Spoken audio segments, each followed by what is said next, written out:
Aquele que tem os meus mandamentos e os guarda, esse é o que me ama. E aquele que me ama será amado de meu Pai, e eu o amarei, e me manifestarei a ele. João 14, 21, 24. Porque não recebestes o espírito de escravidão, para outra vez estardes em temor. Romanos 8,15. Audiolivro O Casamento é uma Aliança. O segredo bíblico de um amor que perdura. Capítulo 7. A hora da decisão.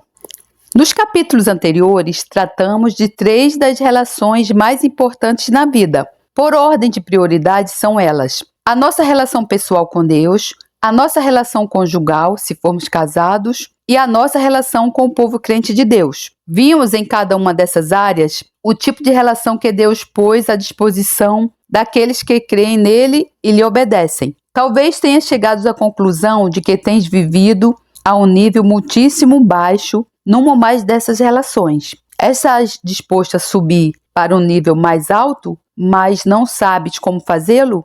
Deixa que te lembre. Então, que em cada um dos casos encontrarás apenas um requisito simples, mas essencial. Esse requisito define-se numa só palavra que temos usado muitas vezes neste livro: compromisso. Compromisso com Deus. Deixa que te fale primeiro acerca da área da tua relação pessoal com Deus. Pode ser uma pessoa que frequenta a igreja ou pelo menos tens um passado na igreja. Podes estar familiarizado com as frases usadas pelas pessoas religiosas. Podes até ter experienciado momentos de ânimo ou inspiração em que soubeste que Deus é real.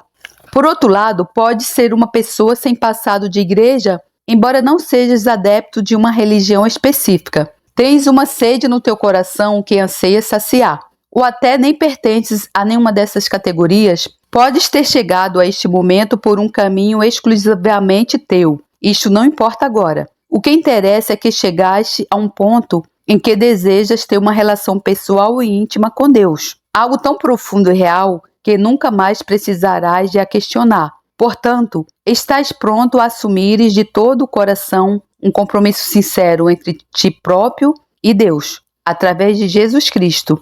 A maneira natural de tomar um compromisso dessa natureza é pela oração. Desse modo, expressas o que está no teu coração, dás-lhe conteúdo ao verbalizá-lo. Fazes com que o teu compromisso seja específico. Fazer uma oração assim é como quem atravessa uma ponte. Leva-nos para um outro novo território. A partir desse momento, não mais acreditarás em algo vago e indefinido no reino obscuro da tua mente. Depois de orar, vais saber que estás comprometido. Saberás também quando e onde assumiste o teu compromisso. A relação que vai progredir entre ti e Deus vai ter um ponto de partida, fixo no tempo e no espaço, uma hora de decisão. Aconselho-te a pousares este livro e a orares. Se te sentes capaz de orar com as tuas próprias palavras, então faze-o. Mas se achas difícil, eis uma palavra que podes usar na tua oração. Deus, puseste no meu coração o desejo de te conhecer de um modo pessoal e real. Ainda que não entenda tudo, creio naquilo que a Bíblia diz acerca de Jesus Cristo, que ele levou os meus pecados sobre si, que morreu em meu lugar e que ressuscitou. Em seu nome peço que me perdoes todos os meus pecados e me recebas como teu filho ou tua filha. Em sinceridade e com todo o meu coração, entrego-me a ti. Tudo o que sou e tudo o que tenho. Toma-me como sou e faze-me aquilo que queres que eu seja. Pela fé, creio que ouves esta oração e que me recebes. Agradeço-te em nome do Senhor Jesus. Amém. Depois de ter feito essa oração de compromisso, não comeces a raciocinar ou a especular. Acredita nas palavras de Deus pela simples fé. Ele prometeu receber-te se fores a Ele por Jesus Cristo. Portanto, agradece-lhe por Ele ter feito aquilo que prometeu. Continua a agradecer-lhe. Quanto mais lhe agradeces, mais a tua fé aumenta. Daqui para frente, faz com que o cultivar dessa tua nova relação com Deus seja o teu principal objetivo. Isto dar-te-á um padrão simples, pelo qual poderás avaliar as várias influências e atividades na tua vida. Elas fortalecem ou enfraquecem a tua relação com Deus. Dá lugar cada vez mais às coisas que a fortalecem e cada vez menos às coisas que a enfraquecem. Especialmente, há 2 maneiras muito importantes de fortalecer essa relação. Em primeiro lugar, Dá a conhecer o teu compromisso aos que te rodeiam. Não precisas de ser agressivo ou fazeres um aparato religioso. Mas à medida que surgirem oportunidades no curso normal da vida do dia a dia, faz conhecido de modo discreto, mas firme, que Jesus está agora em controle absoluto da tua vida. Em segundo lugar, separa um período de tempo para Deus, passa uma parte desse tempo a ler a Bíblia e a outra parte a orar. Isto é, falar com Deus de uma maneira sincera e natural. Deste modo, manterás uma comunicação constante em dois sentidos. Deus falará contigo ao leres a Bíblia. Tu falarás com Deus ao orares. Não se espera que obtenha santidade imediata. Se errares de vez em quando, não fiques desencorajado. Simplesmente admite as tuas falhas ao Senhor e pede-lhe que te perdoe. Se confessarmos os nossos pecados, Ele é fiel e justo para nos perdoar os pecados e nos purificar de toda a injustiça. 1 João 9. Se as tuas falhas afetarem outras pessoas, podes precisar de lhes pedir que te perdoem também, mas não desistas. Lembra-te que o compromisso é um caminho de dois sentidos. Não se tratará apenas de tu teres um compromisso com Deus. Ele também tem um compromisso contigo. E Ele é onipotente. Compromisso com o cônjuge. A segunda área de que tratamos, em ordem de prioridade, foi a tua relação com o teu cônjuge, marido ou mulher,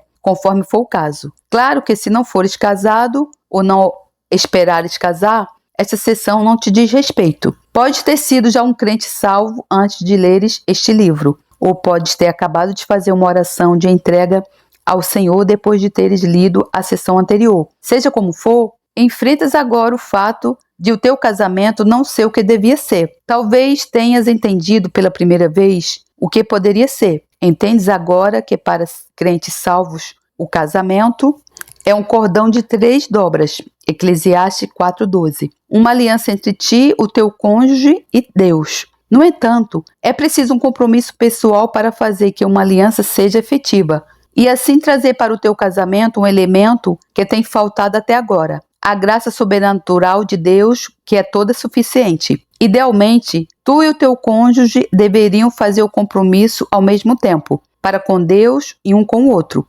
Contudo, às vezes acontece que uma parte está pronta antes da outra. Assim, se estás pronto, mas o teu cônjuge não, assume agora o teu compromisso e confia que Deus vai levar o teu cônjuge a chegar ao mesmo ponto a que tu já chegaste. A hora da decisão, então, quando isso acontece, podem os dois renovar juntos o vosso compromisso. Se achares que consegues orar usando as tuas próprias palavras, faze-o então. Se não, eis umas palavras que podes usar como oração para assumires um compromisso numa aliança com o teu cônjuge perante Deus. Deus Pai, venho a Ti em nome de Jesus, o meu Salvador e Senhor. Agradeço-te porque me redimiste pelo sangue de Jesus e pertenço a Ti. Agradeço-te o meu casamento. Agradeço-te o meu cônjuge. Nesta hora quero assumir um compromisso contigo, com o meu casamento e com o meu cônjuge. Senhor, estou pronto a entregar a minha vida e a vivê-la através do meu cônjuge, buscando o bem dele antes do meu, alegrando-me com a bênção e com o sucesso dele, considerando os meus, vivendo agora na vida do meu cônjuge. Deus Pai, aceita esse compromisso no nome do Senhor Jesus. Põe o selo do Teu Espírito Santo sobre este compromisso. Abençoa o nosso casamento e o nosso lar, do modo novo a partir de hoje. Em nome de Jesus, amém. Recomendamos na sessão anterior o compromisso com Deus. Alguns passos simples que fazem com que esse compromisso seja efetivo. Na sua maioria, os mesmos princípios aplicam-se ao compromisso que assumiste agora com o teu cônjuge e com o teu casamento. Em primeiro lugar, certifica-te de que as tuas prioridades estão na ordem certa. Muito provavelmente, isto pode precisar de alguns ajustes. Depois da tua relação pessoal com Deus, a área mais importante da tua vida é o teu casamento e o teu lar. Avalie as tuas várias atividades de acordo com isto. Dá cada vez mais lugar às atividades que fortalecem o teu casamento e o teu lar, e cada vez menos às que têm o efeito oposto. Relativamente à tua relação pessoal com Deus, apontamos para a necessidade de separar algum tempo para manter com ele uma comunicação em dois sentidos. O mesmo se aplica à tua relação com o teu cônjuge. É vital uma comunicação aberta entre vocês dois. Levará tempo, provavelmente mais tempo do que aquele que lhes tem dedicado. Lembra que o modo como repartes o teu tempo é o indicador mais seguro das tuas verdadeiras prioridades. Pode dizer que o teu casamento é importante para ti, mas se dedicas quantidades de tempo desproporcionadas a outras atividades, estás de fato a dar-lhes prioridade sobre o teu casamento. Alguém disse o seguinte: a família que ora junta, fica junta. Há muito de verdade nesta afirmação. A Lídia e eu oramos e lemos a Bíblia juntos, durante 30 anos, quase todos os dias, normalmente 2 vezes ao dia. Muitas vezes o Senhor falou conosco muito intimamente nesses momentos de comunicação com Ele e um com o outro. Foram um dos principais fatores do sucesso no nosso casamento. Tenho notado às vezes que alguns maridos e mulheres têm dificuldade em orar, em voz alta, na presença um do outro. Parece-lhes difícil passar a barreira do som, mas esforcem-se. Tenham paciência um com o outro. Os benefícios superarão de longe qualquer embaraço inicial ou sentido de estranheza. Quando tu e o teu cônjuge conseguem falar livremente com Deus na presença do outro, é prova segura de que Deus se tornou de fato um membro da vossa família, que é o que ele deseja ser. Uma última palavra neste tópico. Nunca mais dependas apenas do teu esforço e da tua capacidade para fazeres do teu casamento um sucesso. Nenhum casamento pode jamais ser o que Deus tenciona que seja, se não for pela sua graça sobrenatural. O compromisso que assumiste agora com o teu cônjuge e com o teu casamento fez com que a graça esteja à tua disposição numa medida que nunca conheceste antes. Aproveita à vontade. Deus disse-nos: a minha graça te basta, porque o meu poder se aperfeiçoa na fraqueza. 2 Coríntios 12:9. A graça e o poder de Deus dar-te-ão vitória em cada dificuldade que surgir. Se te sentes perplexo, desencorajado ou inadequado, confie em Deus para te dar na mesma hora uma medida extra de graça e de poder. Mantenha a expectativa de o ver operar em maneiras que talvez nunca tenhas imaginado. Mantenha a expectativa de o ver mudar aquilo que é preciso mudar. A ti, ao teu cônjuge, toda a situação. Ele não falhará. Compromisso com o povo de Deus. A terceira área de relação de que tratamos neste livro foi a que chamamos koinonia, o partilhar da tua vida com o povo de Deus. Precisas desse tipo de relação se quiseres ter satisfação espiritual verdadeira. Sem ela, não poderás ser aquilo que Deus quer que sejas. Isto aplica-se de igual modo a pessoas solteiras e a pessoas casadas. Todos nós precisamos de fazer parte de algo maior do que nós próprios. Em 1 Coríntios 12, 13-27, Paulo compara os crentes individuais a vários membros que formam um único corpo. Explica que nenhum membro pode funcionar efetivamente por si só. Cada um precisa dos outros. E o olho não pode dizer à mão: não tenho necessidade de ti, nem ainda a cabeça aos pés: não tenho necessidade de vós. Versículo 21. Como crentes individuais, só podemos atingir verdadeira satisfação e plenitude quando entramos numa relação de compromisso com os outros crentes, de um modo que podemos juntos funcionar como um corpo só. Uma relação assim não é opção, é essencial ao nosso bem-estar espiritual. Vejamos novamente o versículo que citamos atrás. Mas se andarmos na luz, como ele na luz está, temos comunhão uns com os outros. E o sangue de Jesus Cristo, seu Filho, nos purifica de todo o pecado. 1 João 7. A palavra introdutória se põe-nos frente a frente com 2 fatos da experiência espiritual. Em primeiro lugar, a evidência primária de que estamos a andar na luz é que temos koinonia uns com os outros.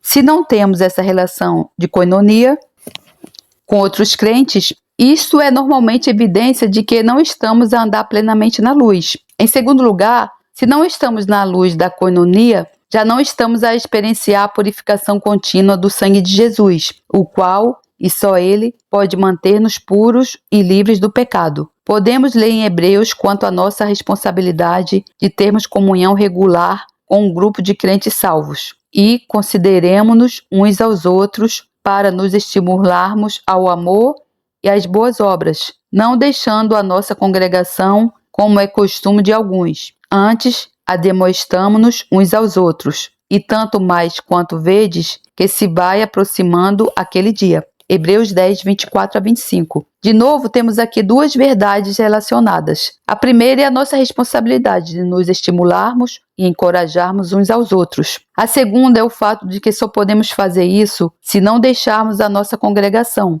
Esta última frase presume que todos nós estejamos envolvidos num grupo a que chamamos a nossa congregação. O passo essencial que nos leva a essa espécie de relação é o mesmo que nos leva a uma relação certa com Deus ou com o nosso cônjuge. É um compromisso. Não apenas uns com outros individualmente, mas com um grupo de pessoas que estão elas próprias unidas num compromisso mútuo.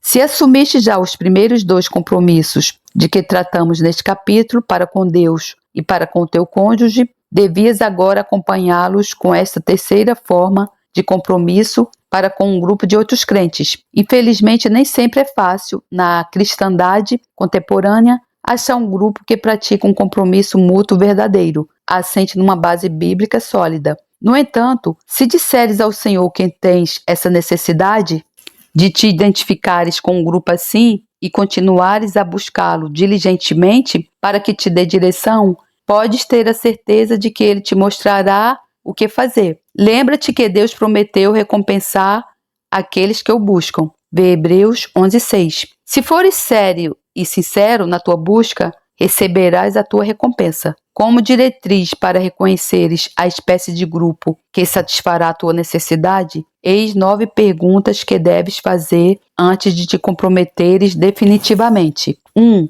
Honram e exaltam o Senhor Jesus Cristo. 2. Respeitam a autoridade da Bíblia. 3. Dão liberdade ao Espírito Santo. 4. Têm uma atitude calorosa e amigável. 5. Procuram viver a sua fé na prática no dia a dia. 6. Estabelecem relações interpessoais entre si, para além de simplesmente assistirem a cultos. 7. Oferecem assistência pastoral que cobre todas as suas necessidades legítimas. 8. Estão abertos à comunhão com outros grupos de crentes. 9. Sentes-te descontraído e à vontade no seu meio? Se a resposta à maioria dessas perguntas é sim, já estás perto. No entanto, continua a buscar a Deus até receberes uma direção definida. Lembra-te que não vais encontrar o grupo perfeito. E mais, mesmo que encontrasses, não podias juntar-te a eles, porque depois de te juntares a eles, o grupo deixaria de ser perfeito. Finalmente, eis uma palavra de encorajamento, mas também de aviso. Deus faz que o solitário viva em família, liberta aqueles que estão presos em grilhões, mas os rebeldes habitam em terra seca. Salmo 68:6. Se és solitário, Deus colocar-te-á numa família espiritual, entre irmão e irmãs crentes, unidos num compromisso mútuo. Se estás preso pelas circunstâncias ou por forças do mal, Deus libertar-te-á. Mas a este é o aviso: se és rebelde, continuarás a habitar em terra seca. Em última análise, as únicas barreiras que não te deixam achar a espécie de koinonia de que necessitas serão as suas próprias atitudes de orgulho, egoísmo ou individualismo inflexível. Pede a Deus que te mostre se há barreiras assim na tua vida e, se houver, que as derrube. No versículo 4 do Salmo 27, Davi expressa o desejo mais profundo da sua alma. Uma coisa pedi ao Senhor e a buscarei, que possa morar na casa do Senhor todos os dias da minha vida.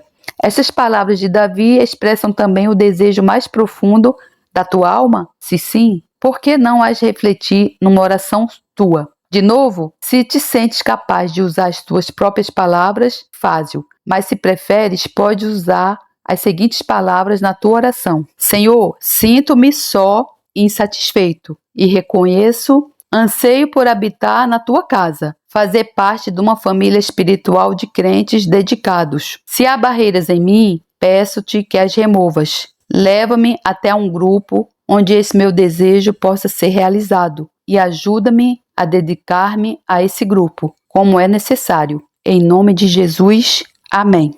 E graças a meu Senhor, bom Deus, por mais esse ensino. Gratidão, Senhor, do tamanho do universo. Obrigada, Deus.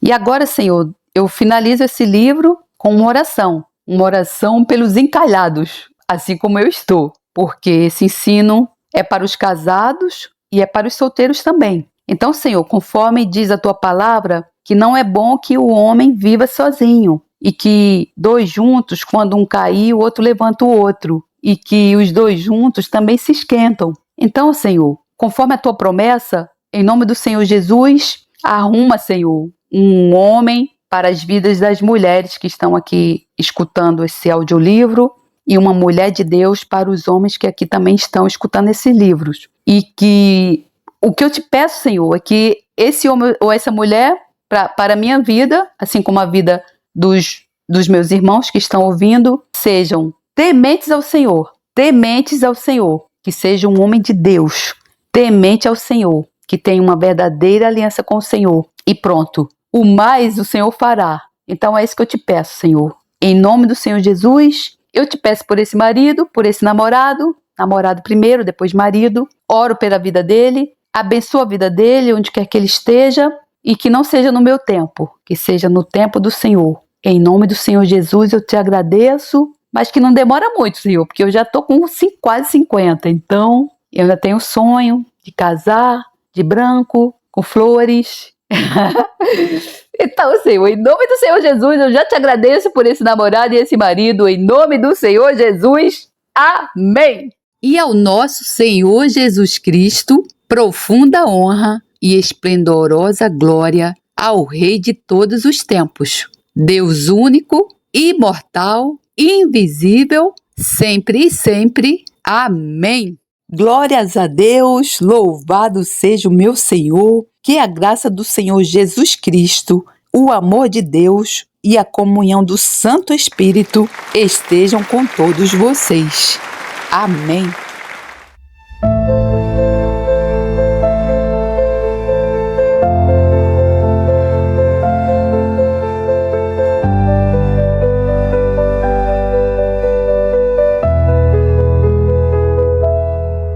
Escutai a minha lei, povo meu. Inclinai os vossos ouvidos às palavras da minha boca. Abrirei a minha boca numa parábola. Falarei enigmas da antiguidade, os quais temos ouvido e sabido, e nossos pais nos têm contado. Não os encobriremos aos seus filhos, mostrando à geração futura os louvores do Senhor, assim como a sua força e as maravilhas que fez. Porque ele estabeleceu um testemunho em Jacó, e pôs uma lei em Israel, a qual deu aos nossos pais, para que a fizessem conhecer a seus filhos, para que a geração vindoura a soubesse, os filhos que nascessem, os quais se levantassem e a contassem a seus filhos, para que pusessem em Deus a sua esperança, e se não esquecessem das obras de Deus, mas guardassem os seus mandamentos, e não fossem como seus pais, geração contumaz e rebelde, geração que não regeu o seu coração, e cujo espírito não foi fiel a Deus. Os filhos de Efraim, armados e trazendo arcos, viraram as costas no dia da peleja. Não guardaram a aliança de Deus, e recusaram andar na sua lei, e esqueceram-se das suas obras e das maravilhas que lhes fizera ver, maravilhas que ele fez à vista de seus pais, na terra do Egito, no campo de Zoan. Dividiu o mar e os fez passar por ele, fez com que as águas parassem, como no montão. De dia os guiou por uma nuvem, e toda noite por uma luz de fogo. Fendeu as penhas no deserto, e deu-lhes de beber, como de grandes abismos. Fez sair fontes da rocha, e fez correr as águas como rios. E ainda prosseguiram em pecar contra ele, provocando ao Altíssimo na solidão. E tentaram a Deus nos seus corações, pedindo carne para o seu apetite. E falaram contra Deus, e disseram: acaso pode Deus preparar-nos uma mesa no deserto? Eis que feriu a penha, e águas correram dela. Rebentaram ribeiros em abundância. Poderá também dar-nos pão, ou preparar carne para o seu povo. Portanto o Senhor os ouviu, e se indignou, e acendeu um fogo contra Jacó, e furor também subiu contra Israel, porquanto não creram em Deus, nem confiaram na sua salvação, ainda que mandara as altas nuvens, e abriu as portas dos céus, e chovera sobre eles o maná para comer, e lhes dera do trigo do céu. O homem comeu o pão dos anjos, ele lhes mandou comida fartar, fez soprar o vento do oriente nos céus, e o trouxe do sul com a sua força, e choveu sobre eles carne como pó, e aves de asas como a areia do mar, e as fez cair no meio do seu arraial, ao redor de suas habitações. Então comeram e se fartaram bem, pois lhes cumpriu o seu desejo, não refrearam o seu apetite. Ainda lhes